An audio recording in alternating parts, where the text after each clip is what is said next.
শ্রী শ্রী ঠাকুর, শ্রী শ্রী মা ও স্বামীজির চরণে আমার ভক্তিপূর্ণ প্রণাম নিবেদন করি। আমার সহভক্তা প্রব্রাজিকা গৌরী সোপ্রানা এবং মঞ্জুরা চক্রবর্তী, এদেরকে জানাই আমার আন্তরিক শুভেচ্ছা, সশ্রদ্ধ নমস্কার। আর আপনারা যারা এখানে উপস্থিত আছেন সেই সকাল থেকে, তাদের সকলের জন্য আমার আন্তরিক শুভেচ্ছা, ভালোবাসা, নমস্কার। ঠাকুরদা সারদা নারী সংগঠনের আয়োজিত এই ভক্ত সম্মেলনে আজ উপস্থিত থাকতে পেরে খুবই আনন্দ বোধ করছি। বিশেষ করে এখানে দেখতে পাচ্ছি ছোট থেকে বড়, মাঝারি সব বয়সের মায়েরা এখানে উপস্থিত আছে। এটা খুবই আনন্দের। আমি যখন জিজ্ঞাসা করেছিলাম শ্যামলীদিকে যে কাদের কাছে বলতে হবে, উনি বলছেন এই বয়স্ক মহিলারাই বেশি থাকবে, কিন্তু আমি এখানে দেখছি ছোট ছোট মেয়েরাও অনেক আছে। এটা খুবই আনন্দের। আপনারা শুনলেন যে আমি শ্রী শ্রী রামকৃষ্ণ অনুধ্যান এই বিষয়ে কিছু আলোচনা করার চেষ্টা করব। ঠাকুর ছিলেন অনন্ত ভাবময়, তাই তাকে নিয়ে কিছু বলা খুব সহজ নয়। এমনকি আপনারা জানেন স্বামীজি নিজেও, স্বামীজিকে একবার গিরিশবাবু বলেছিলেন ঠাকুরের বিষয়ে কিছু লিখতে। উনি সভায় বলেছিলেন না না, তাতে সেটা আমি করতে পারবো না, হয়তো আমি শিব গড়তে বানর গড়ে ফেলবো। নিজের শিষ্য শরৎচন্দ্র চক্রবর্তীকেও স্বামীজি বলেছিলেন তাকে নিয়ে লিখতে ভয় হয়, পাছে সত্যি অপলাপ হয়। এমনকি আমরা লীলা প্রসঙ্গ লিখেছেন স্বামী শারদানন্দজি মহারাজ, তিনিও একবার বলছেন যে লীলা প্রসঙ্গ লিখতে গিয়ে মনে হয়েছিল যে খুব সহজ কাজ, কিন্তু দেখলাম যে শুধু ওপরের ডালপালা নিয়েই আমি নেড়ে চেড়ে গেছি, গভীরে ঢুকতে পারিনি। তবুও তো আমরা ঠাকুরকে নিয়ে আলোচনা করব। একবার বিজয়কৃষ্ণ গোস্বামী ঠাকুরকে বলেছিলেন আপনি সহজ হয়েই যত গোল করেছেন। খুব সহজ সরল মনে হয়, কথামৃত আমরা পড়ি কত সহজ, কিন্তু তার কি গভীরতা। তাই জন্যই স্বামীজি, শারদানন্দজি স্বামী এ কথা বলছেন। কিন্তু আমরা কেন আলোচনা করব, তার কথা নিয়ে কেন আমরা অনুধ্যান করব, কেন? মাস্টারমশাই বলছেন। মাস্টারমশাইকে শ্রী মহেন্দ্রনাথ গুপ্ত, তিনি কথামৃত রচনা করেছেন। তিনি বলছেন ঠাকুরের প্রতিটি কথাই এক একটি মন্ত্র। লঙ্কা খেলে যেমন ঝাল লাগে, তেমনি তার কথা বুঝে বা না বুঝে যদি শোনা হয় তাতেই মঙ্গল। তাই তার কথা আমরা শুনব। গীতাতেও আমরা পাই ভগবান শ্রীকৃষ্ণ বলছেন যে যে আমার কথা বলে এবং শোনে তিনি সেই আমার পরম ভক্ত, আমার পরম প্রিয়। তাই আমরা ঠাকুরের কথা বলবো, ঠাকুরের কথা শুনবো, তাতে আমাদেরই মঙ্গল। এমনকি কেশবচন্দ্র সেন, আপনারা হয়তো নাম শুনেছেন, তিনি ছিলেন ব্রাহ্ম নেতা। তখনকার দিনের একজন বিখ্যাত মানুষ, শুধু বাংলায় বিখ্যাত নয়, জগৎ বিখ্যাত। তার আমরা শুনি তার সম্বন্ধে যে তিনি বহুবার সেই বাগ্মিতায় তিনি শ্রেষ্ঠ ছিলেন, বহুবার তিনি ইংল্যান্ড গেছিলেন এবং সেখানে রানী ভিক্টোরিয়া তাকে রাত্রি ভোজনে, নৈশ ভোজনে তাকে আমন্ত্রণ জানিয়েছিলেন, এমনই তার খ্যাতি ছিল। বলা হতো যে কেশবচন্দ্র সেন যা বলে সারা ভারতবর্ষ তা শোনে, এরকম একজন ব্যক্তিত্ব। তিনি ঠাকুর সম্বন্ধে বলছেন যে আপনার কথা সাধারণ, আপনি আদেশ করুন, আপনার কথা সাধারণের কাছে প্রচার করি, আপনার কথা যত প্রচার হবে ততই মঙ্গল। এই কেশবচন্দ্র সেন একজন ব্রাহ্ম নেতা, হিন্দু ধর্মকে বর্জন করেছেন, অথচ ঠাকুরের সম্বন্ধে তিনি নিজের পয়সা খরচ করে বই ছাপাচ্ছেন, নিজেদের খবরের কাগজে ঠাকুরের সম্বন্ধে লিখছেন। কেশবচন্দ্র সেন একবার দক্ষিণেশ্বরে গেছেন, তার বক্তৃতা শুনতে সবাই খুব ভালোবাসে। ঠাকুর বলছেন, কেশব তুমি এত ভক্ত এসছে, তুমি এদের কাছে কিছু বলো। কেশব কি বলছেন? কেশব বলছেন, আমি বোকা হতে পারি, নির্বোধ হতে পারি, কিন্তু এত নির্বোধ নই যে কামারশালায় এসে ছুঁচ বিক্রি করব। এই রকম তখনকার দিনের বিখ্যাত বিখ্যাত মানুষের আরেকজন প্রতাপচন্দ্র হাজরা, তিনি পরবর্তীকালে একজন বাগ্মিতা, তিনিও বাগ্মিতায় শ্রেষ্ঠ ছিলেন, ব্রাহ্ম নেতা। তার চিকাগো ধর্ম মহাসভায় স্বামীজি যেখানে বক্তৃতা দিয়েছিলেন, সেখানে ব্রাহ্ম ধর্মের প্রতিনিধি হয়ে তিনিও কিন্তু বক্তৃতা দিয়েছেন। তিনি বলছেন যে আমি বহু ম্যাক্স মুলার, স্ট্যানলি, এরকম বহু পণ্ডিতের, ইউরোপিয়ান পণ্ডিতের বক্তৃতা শুনেছি, কিন্তু সেই মানুষ আমি যখন এই শ্রীরামকৃষ্ণদেবের কাছে আসি তখন ঘন্টার পর ঘন্টা বসে থাকি তার কথা শোনার জন্য। তার কথায় এমনই আকর্ষণ। কিসের জন্য এত আকর্ষণ? ঠাকুর নিজে বলছেন যে আমি পরখ করে দেখেছি, আমার যা দর্শন, আমি যা বলি তা সত্য তো। তিনি বলছেন যে মা এই মুখ দিয়ে কথা বলেন, মাকে না ভবতারিণী মা।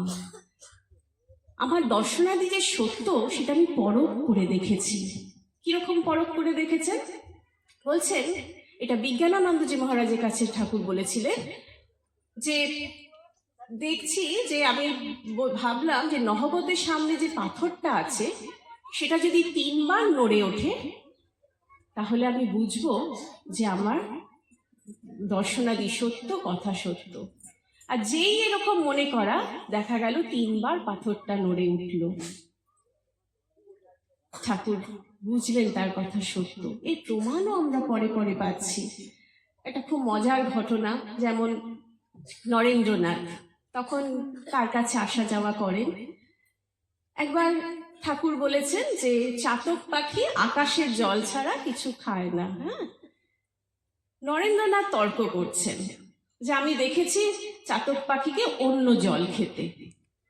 ঠাকুরের খুব দুঃখ হলো, বাবা ওরা তো নরেন এত প্রিয়, নরেন বলছে কথা, তাহলে কি আমার কথাটা মিথ্যে হয়ে গেল? একদিন দেখছেন চামচিকে উঠছে আর নরেন বলছে ওই যে চাতক পাখি, বলছে তখন ঠাকুর বলছেন দুঃশালা, এ তো চামচিকে, তোর কথা আর নেব না। এই যে নরেন্দ্র, ওনার খুব মনে হয়েছে যে আমি বললাম এটা মিথ্যে হবে, মিথ্যে হলো না। আমরা এরকম দেখি যে আরো একটি আমার খুব মনে হয় ঠাকুরের যে কথা সত্যি। নরেন্দ্রনাথ তো খুব তর্ক করতে, কখনো কখনো খুব বিদ্রুপ করেছেন, কিন্তু কিরকম ভাবে সত্যি হচ্ছে। ঠাকুরের নরেন্দ্রনাথ ঠাকুরের কাছে এসছেন 1881 খ্রিস্টাব্দে। হ্যাঁ, তার মানে নরেন্দ্রনাথের বয়স তখন কত? 18 বছর। 1863-তে নরেন্দ্রনাথের জন্ম, 81 মানে 18 বছর। আসা যাওয়া করছেন। সেই সময় কেশবচন্দ্র সেনও আসেন, বিজয় কৃষ্ণ গোস্বামী, এরা আমি আগেই বললাম কেশব সেন, বিজয় কৃষ্ণ গোস্বামী তখনকার দিনের বিখ্যাত ব্যক্তিত্ব। তারা তাদের সঙ্গে ঠাকুর আলোচনা করছেন। সেই সময় নরেন এসে ঢুকেছে, তারা ঘর থেকে বেরিয়ে গেল। তখন ঠাকুর বললেন যে দেখলাম যে একটা শক্তির জোরে কেশব জগৎ বিখ্যাত, সেরকম 18টি শক্তি আছে নরেনের মধ্যে। আর দেখলাম যে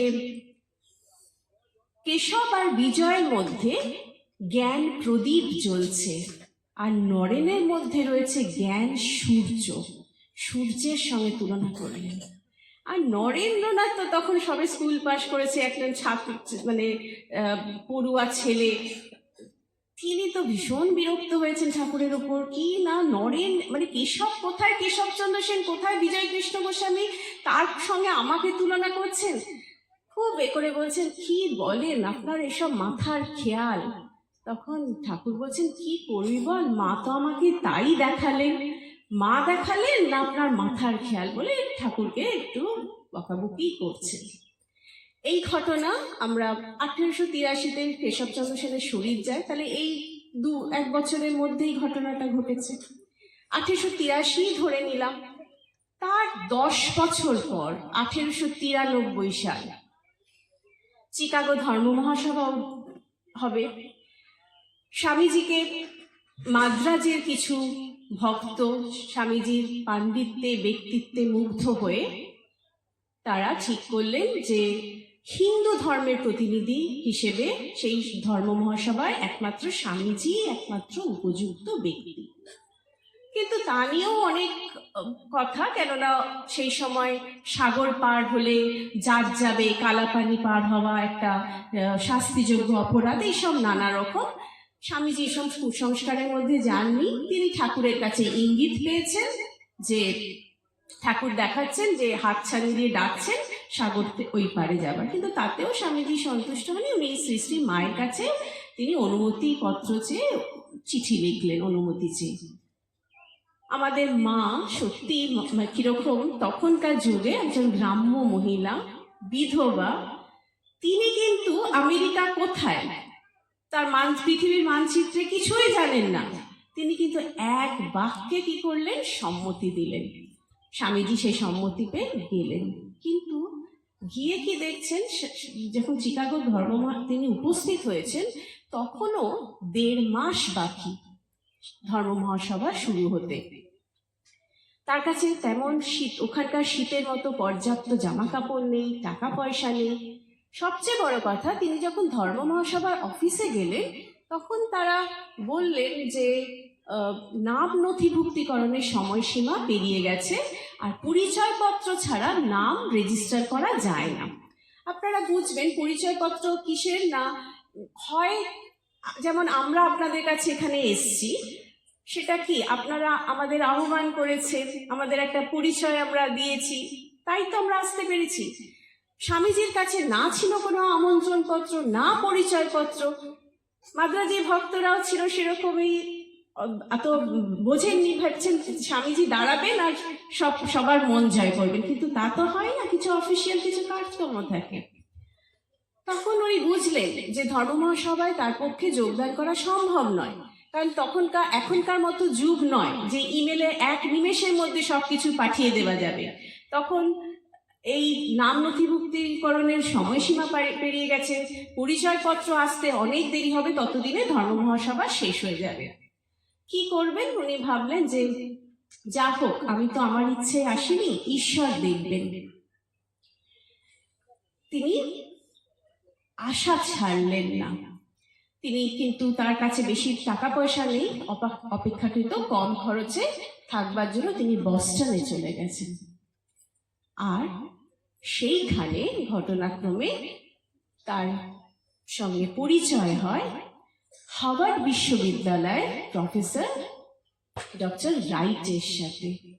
এই ডক্টর রাইটকে কি বলা হতো, এনসাইক্লোপিডিয়া অফ আমেরিকা, মানে আমেরিকার জ্ঞান কোষ, সেই ব্যক্তি। তিনি কি বলছেন যে স্বামীজির তো সত্যি স্বামীজির যে পাণ্ডিত্য ব্যক্তিত্ব, তাতে মুগ্ধ হয়ে তিনি বলছেন, আপনার জায়গা তো ধর্ম মহাসভা, সেইখানে আপনার জায়গা। স্বামীজি তখন সমস্ত কথা বললেন, তার কাছে কোনো পরিচয়পত্র নেই।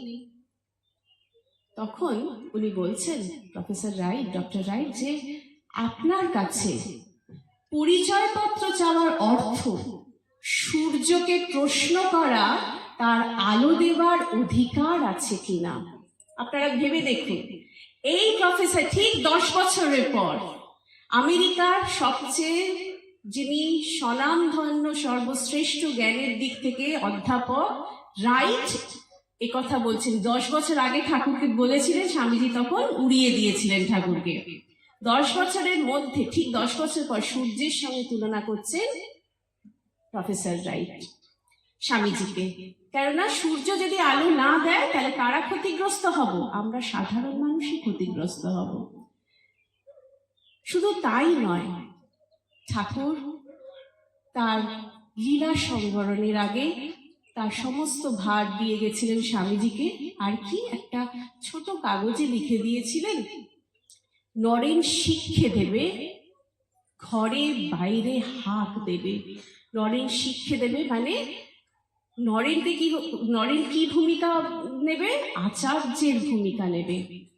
দেখুন, তার কবছরে মানে অধ্যাপক রায় পরিচয়পত্র লিখলেন, তাতে কি লিখলেন? যে ইনি এমন একজন ব্যক্তি যে আমাদের আমেরিকার সমস্ত অধ্যাপকদের এক করলেও এর পাণ্ডিত্য তার থেকেও বেশি। যে ঠাকুরের কথা সত্যতা, আমি বলছি না ঠাকুর প্রতিটি কথা যে সত্য, তখন আপাতভাবে স্বামীজি মনে করেছেন এ কি বলছেন, মাথার খেয়াল। কিন্তু 10 বছরের মধ্যেই সেটা সত্যতা প্রমাণিত হলো। তাই আমরা ঠাকুরের কথা শুনবো, ঠাকুর যা বলেছেন করব। কথামৃত, ঠাকুরের কথা কোথায় আমরা পাই? কথামৃতে, তাই না? কথামৃত ঠাকুরের বলা হচ্ছে যে বাণী মূর্তি। আর এই কথামৃত যদি রোজ পড়া যায়, স্বামী ব্রহ্মানন্দজি মহারাজ বলেছেন যে 12 বছর যদি কথামৃত কেউ রোজ পড়ে তাহলে তার ব্রহ্ম জ্ঞান হবে। একবার ব্রহ্মানন্দজি স্বামী বাংলাদেশে গেছেন, তো উনি বাংলাদেশে থেকে ফিরবেন। যখন ফিরছেন উনি স্টেশনে চলে এসছেন, ট্রেন আসবে। সেই সময় একটি মেয়ে, যে বাড়িতে উনি উঠেছিলেন, ওই মেয়েটি প্রথম ওই বাড়িতে যায়, যে ও আগে খবর পায়নি মহারাজ এসছেন। যখন খবর পেয়েছে তখন মহারাজ রওনা দিয়ে দিয়েছেন স্টেশনের দিকে। মেয়েটি শুনে ছুটতে ছুটতে আসে স্টেশনে।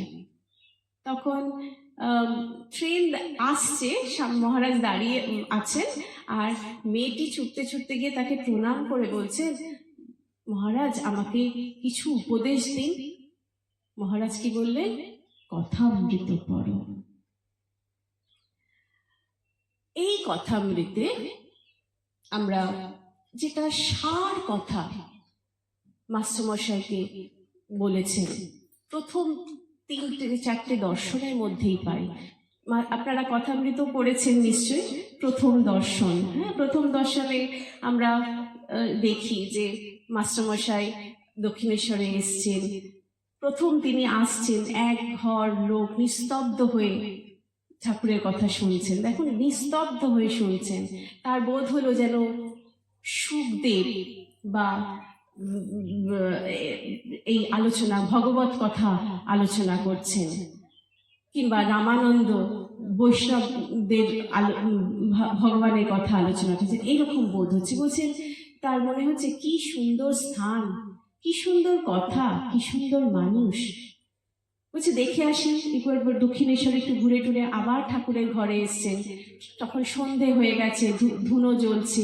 দেখছেন ঠাকুর সমাধিস্থ। তার আগের ঘটনাটাও খুব সুন্দর। উনি ঘরে ঢোকার আগে, মানে যখন সব কিছু আরতি দর্শন করে তিনি ঠাকুরের ঘরে ঢোকার আগে ঠাকুরের ঘরের দরজাটা বন্ধ। বাইরে কে দাঁড়িয়ে আছে? বৃন্দেজি। বৃন্দেজিকে জিজ্ঞাসা করছেন এখানে ঠাকুর আছেন? বলছে হ্যাঁ। বলছে যাওয়া যাবে? বলছে হ্যাঁ যাও না বাবা। ঠাকুর বৃন্দেজিকে জিজ্ঞাসা, আচ্ছা উনি কি খুব বইটই পড়েছেন? বৃন্দেজি কি বলছেন? আর বাবা বইটই, ওর সব ওর মুখে, পুঁথিগত বিদ্যা নয়। তার মানে কি, এই কথাগুলো কেন এত আকর্ষণ, কেন এত আমরা মুগ্ধ হই? কেননা এগুলো তার অনুভূতি থেকে বলছেন, এগুলো প্রত্যেকটা তিনি উপলব্ধি করেছেন, তাই এই কথার এত আকর্ষণ। তারপরে গেছেন মাস্টারমশাই, তিনি ইংরেজি পড়ার লোক, তাই ভেতরে ঢুকতে ইতস্তত করছিলেন। বৃন্দেজি ভলাতে ঢুকলেন, কিন্তু দেখছেন তিনি ভাবে রয়েছেন।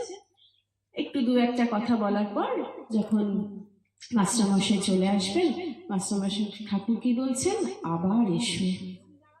মাস্টারমশাই ভাবছেন কি এই মানুষ যেতে যেতে যে তিনি আবার বলছেন আবার এসো, আবার আসতে ইচ্ছে করছে। পরে আরো আরো বর্ণনা আছে, তিনি বলছেন বাড়িতে গিয়ে অহরহ খালি তার কথাই মনে হচ্ছে, তার কথাই চিন্তা হচ্ছে কবে আবার যাব। এই করে তারপরে রোববারই আসছেন, দ্বিতীয় দর্শন, তৃতীয় দর্শন। সেইখানে কতগুলো প্রশ্ন আমরা পাই, যেটা যেন কথামৃত বা ঠাকুরের যে ভাবাদর্শ, যে জীবনাদর্শ, তার একেবারে সার কথা বলা আছে। আমরা ঠাকুরের জীবনে কি দেখছি? ঠাকুরের জীবনে আমরা আধ্যাত্মিক জীবনেরই দেখি তিনটে পর্ব দেখি। প্রথম পর্ব কোথায়? তার আধ্যাত্মিক জীবনের প্রথম পর্ব আমরা দেখছি দক্ষিণেশ্বরে। দক্ষিণেশ্বরে সাধন পর্বটাই আমরা ধরবো। সেখানে কি দেখছি? প্রথম পর্বে মা ভবতারিণীর জন্য তার কি ব্যাকুলতা। আমরা পোস্তার গায়ে তিনি মুখ ঘষে ঘষে বলছেন, মা একটা দিন চলে গেল, দেখা দিলি না। কি ব্যাকুলতা তার দর্শন লাভের জন্য। তারপর কি, একদিন তিনি আর না থাকতে পেরে মায়ের হাতে খড়গ নিয়ে নিজেকে কাটতে যাচ্ছেন। সেই সময় জ্যোতির্ময়ের আবির্ভূপে মায়ের দর্শন পেলেন। অর্থাৎ তিনি কি দেখলেন? যে এই মৃন্ময়ী সত্তার মধ্যেই তিনি চিন্ময়ী সত্তাকে, চেতন সত্তাকে দেখলেন। তিনি পরীক্ষা করতেন, হাতে তুলো নিয়ে মায়ের নাকের কাছে দিতেন যে মা শ্বাস প্রশ্বাস নিচ্ছেন কিনা। এইরকম ভাবে তিনি মা যে আছেন, সেই সময় না এক তো ভারতবর্ষ পরাধীন ছিল। খ্রিস্টান মিশনারিরা প্রচার করত যে ভারতের ধর্মে সত্য কিছু নেই, সবটাই বাজে। এমনকি ব্রাহ্ম ধর্ম বলে একটা সংস্কারধর্মী ধর্ম গড়ে উঠেছিল, তারাও কিন্তু হিন্দু ধর্মকে নিন্দে করত, পুতুল পুজো, পৌত্তলিকতা এই সমস্ত বলে নিন্দে করত। ঠাকুর প্রতিষ্ঠা করলেন যে যাকে আমরা পুতুল পুজো করছি সেটা শুধু পুতুল পুজো নয়, তার মধ্যেও কি তাকে অবলম্বন করে, মাধ্যম করে ভগবানের দর্শন পাওয়া যায়। হলো, কিন্তু মাকে দর্শন করেই কি তিনি ক্ষান্ত রইলেন? তা নয়। তিনি এবার বলছেন, মা তোকে সব ধর্মের, অন্যান্য ধর্মের সবাই কিভাবে ডাকে সেরকম ভাবে সেটা দেখতে চাই। আর দেখা যাচ্ছে একে একে সেসব গুরুরা আসছেন, আর তিনি শুধু হিন্দু ধর্মের বিভিন্ন শাখা নিয়ে যে তিনি সাধনা করেছেন তা নয়, এমনকি খ্রিস্টান ধর্ম, ইসলাম ধর্ম নিয়েও সাধনা করে সিদ্ধি লাভ করেছেন। সেই সময় কথা বলছি, সেই সময় না ধর্ম নিয়ে অনেক, মানে এই যে হিন্দুদের যে বিভিন্ন শাখা বলছি, বৈষ্ণব, শাক্ত। বৈষ্ণব তাদের বলা হয় যারা শ্রীকৃষ্ণের ভজনা করে, তারা হচ্ছেন বৈষ্ণব। শাক্ত হচ্ছেন যারা শক্তি পুজো করে, মা কালী, মা দুর্গার। এই বৈষ্ণব শাক্তদের মধ্যেও অনেক ঝগড়াঝাটি ছিল। মানে কেউ, বৈষ্ণবরা বেলপাতা ছুত না, আর শাক্তরা তুলসী পাতা ছুত না। এই রকম কথামৃতেও আছে মজার ঘটনা। ঠাকুর বলছেন যে বৈষ্ণবরা এমন গোড়া, তারা বলছে যে আমাদের যদি কাউকে ভবসাগর পার হতে হয়, ভবসাগর পার মানে কি? সংসার সাগর। সংসারকে বিপদসংকুল সাগরের সঙ্গে তুলনা করা হচ্ছে। ভবসাগরকে পার হতে গেলে ওই শ্রীকৃষ্ণের ভজনা করতে হবে, শ্রীকৃষ্ণের স্মরণ নিতে হবে। শ্রীকৃষ্ণই হচ্ছেন ভবসাগরের কাণ্ডারি। আর শাক্তরা মজা করে, শাক্তরা বলছে, হ্যাঁ তা তো বটেই, মা তো রাজরাজেশ্বরী, মা রেখে দিয়েছেন কাণ্ডারিকে পারাপার করার জন্য। এইরকম আমরা স্বামী গম্ভীরানন্দজি মহারাজের একটা গল্প বলতেন, ঘটনা বলতেন, যে বৃন্দাবনে এরকম, মানে এটা হলো বৈষ্ণব শাক্তদের মধ্যে। এবার খ্রিস্টান হিন্দুদের মধ্যে, মানে ইসলাম, খ্রিস্টান, হিন্দু, তাদের মধ্যেও ঝগড়াঝাটি, তর্কাতর্কি। সবাই বলছে আমরা যাকে মানছি তাকেই মানতে হবে। কিরকম বলছেন? মহারাজ একটা গল্প বলতেন যে বৃন্দাবনে একটা জায়গা ছিল যেখানে সবাই এসে বিশ্রাম নিত। তো একজন হিন্দু গাইড ছিলেন, আর ওখানে একটা চার্চও ছিল। সেই চার্চে যারা একজন খ্রিস্টান ধর্মাবলম্বী তিনিও এসে বসেছেন। আর যেখানে বিশ্রাম জায়গাটা, ওখানে অনেক ছবি ছিল। একটাতে ছিল রাসলীলার ছবি, আর যীশু খ্রিস্টের ছবি ছিল, সে আরো কতগুলো ছিল, এই দুটো ছবিকে নিয়ে ঘটনাটা, তাই বলছি। রাসলীলার ছবি আপনারা জানেন, যেখানে শ্রীকৃষ্ণকে কেন্দ্র করে গোপীরা কি করছেন, নৃত্য করছেন।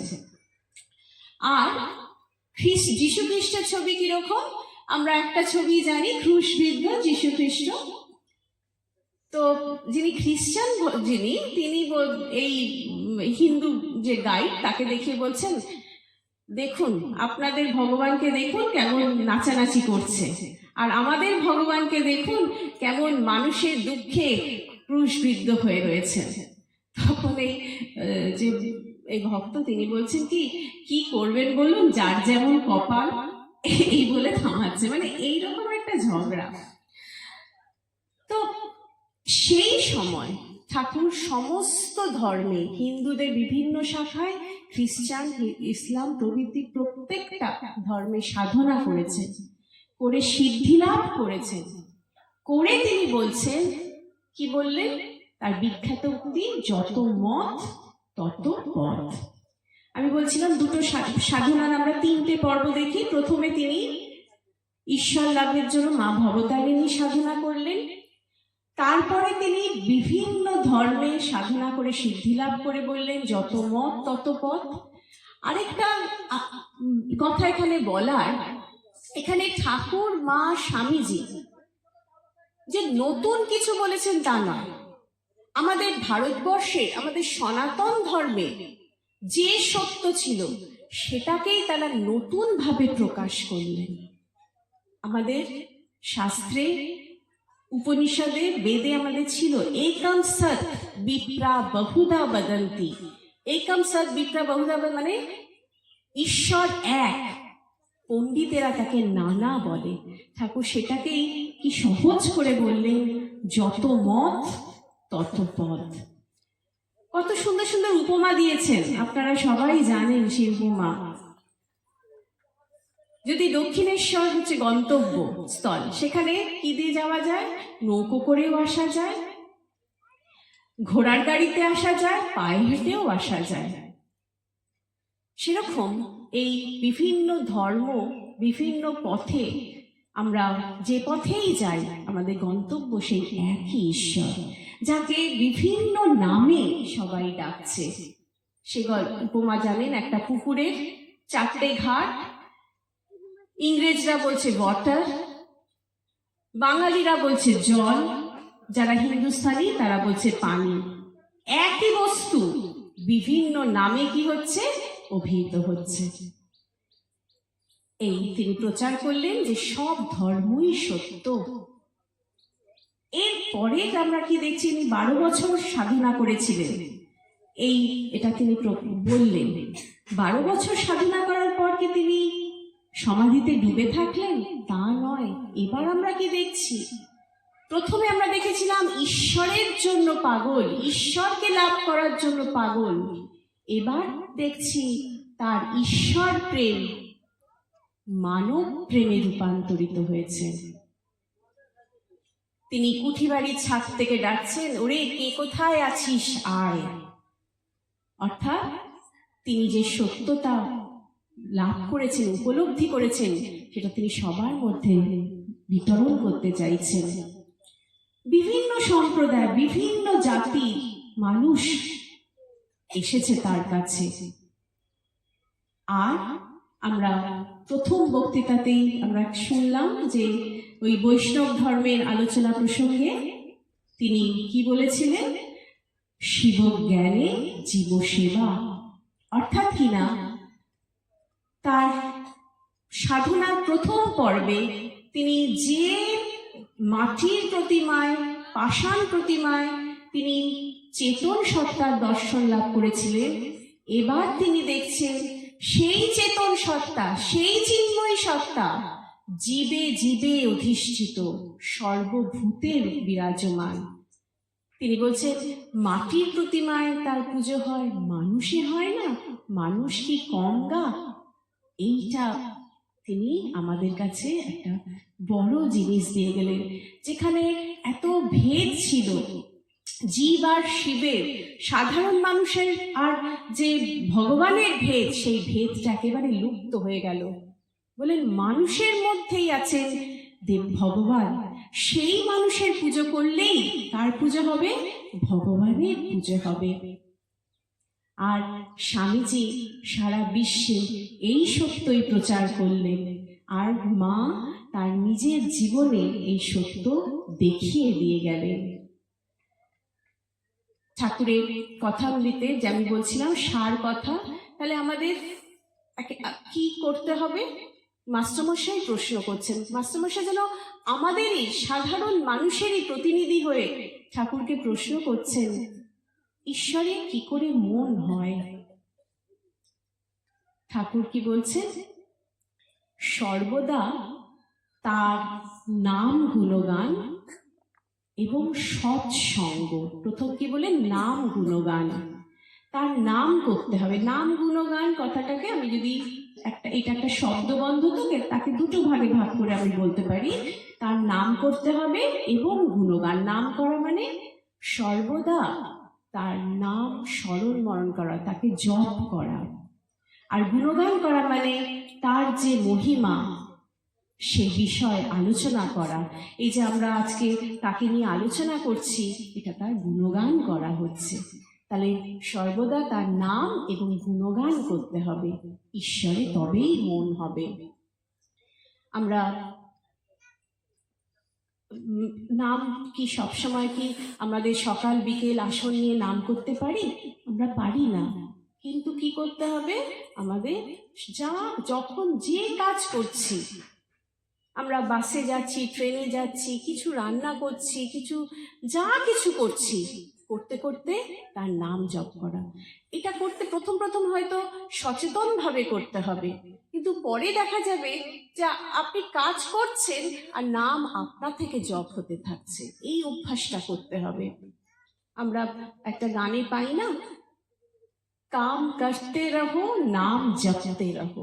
এইটা আমাদের কাজ করতেই হবে। আপনারা ঘর সংসারে কাজ করছেন, আমরাও এই যে কলেজে আমাদের হস্টেলের 180 জন মেয়ে, তাদের পড়ানো, তাদের সমস্ত কিছু দেখাশোনা, আমরা আরো বৃহৎ সংসারে আছি। আমরা কি পারি সবসময় এই মালা নিয়ে বসে জপ করতে? পারি না। কিন্তু কি করতে হবে? যে কাজ করতে হবে। স্বামীজি বলেছেন কাজ করতে হবে, মনে করতে হবে ঠাকুরের কাজ করছি, আর কাজ করতে করতে তার নাম জপ করতে হবে। তাহলে কাজের কোয়ালিটিও ভালো হবে, যার জন্য কাজ করছি সে উপকৃত হবে, আর তার সঙ্গে যদি নাম জপ করতে থাকি তাহলে কে উপকৃত হব? আমি উপকৃত হব, তাকে ডেকে ডেকে কাজ করতে পারছি। তাহলে একটা পেলাম, নাম গুণগান করতে হবে। দ্বিতীয় কি বলছেন? সৎসঙ্গ। ভগবানের ভক্ত সাধু, তাদের কাছে মাঝে মাঝে যেতে হবে। তাদের কাছে মাঝে মাঝে যেতে হবে কেন? কেননা তারা ঠিক কাজ কি সঠিক পথের সন্ধান দেবে। এবার সবসময় কি আমরা ভক্ত বা সাধু পাবো সৎসঙ্গ? তাহলে কোথা থেকে পাবো সৎসঙ্গটা?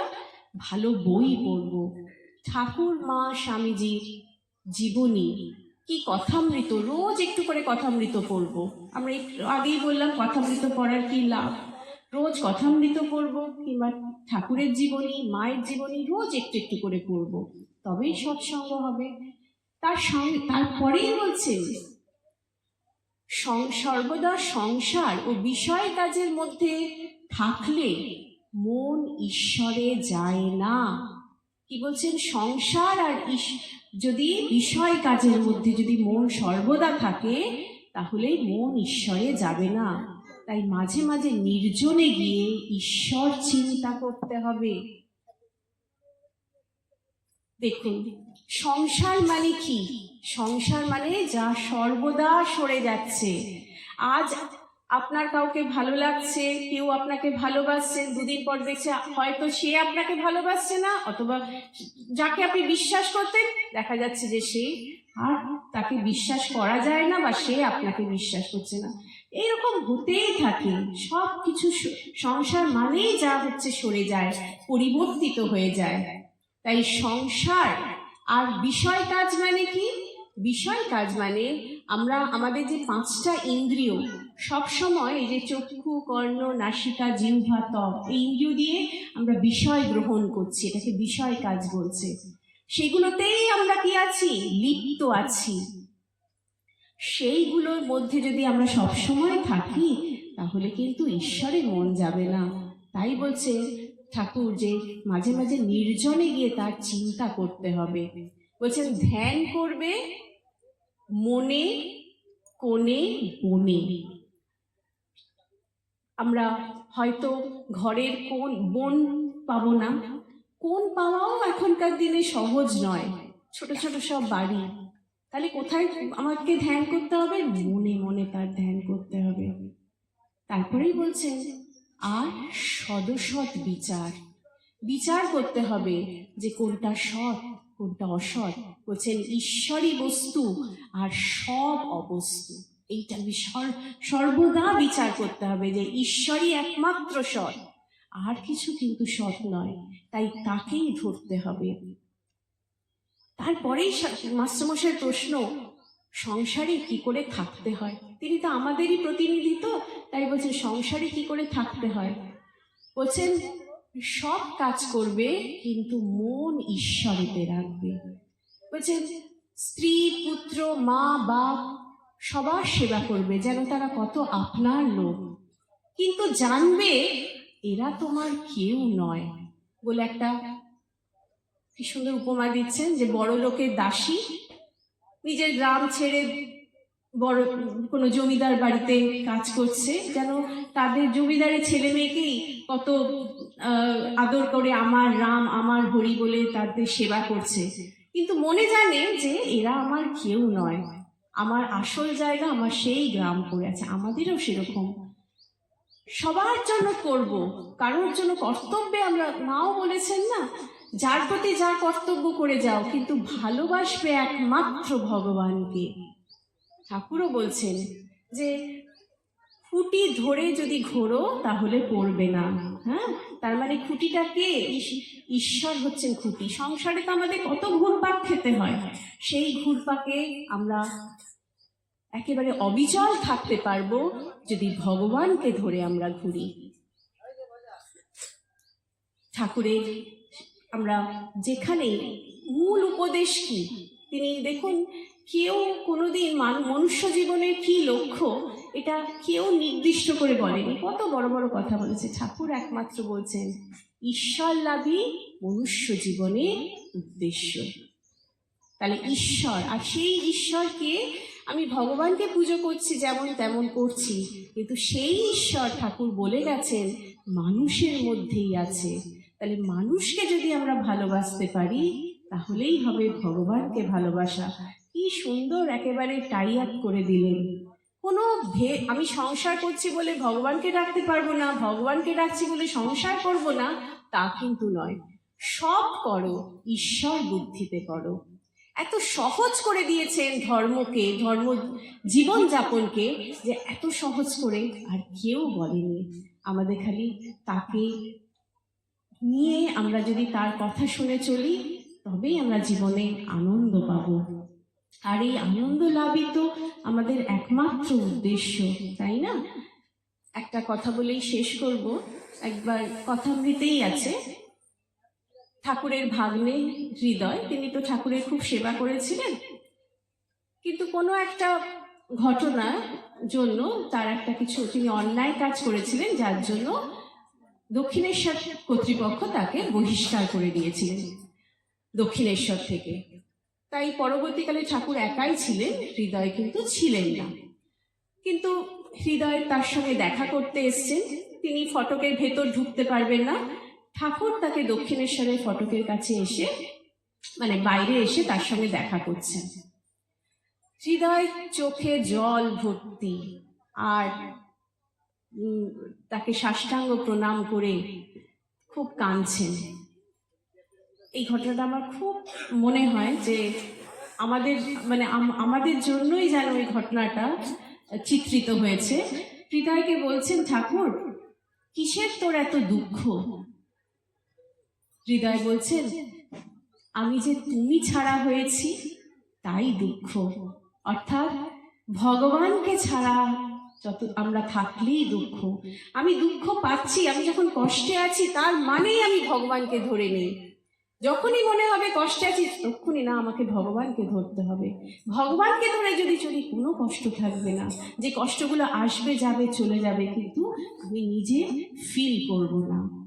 তাই আমি, আপনি সবাই আমরা যেন ভগবানকে ধরে চলতে পারি, এই প্রার্থনা দিয়ে শেষ করছি।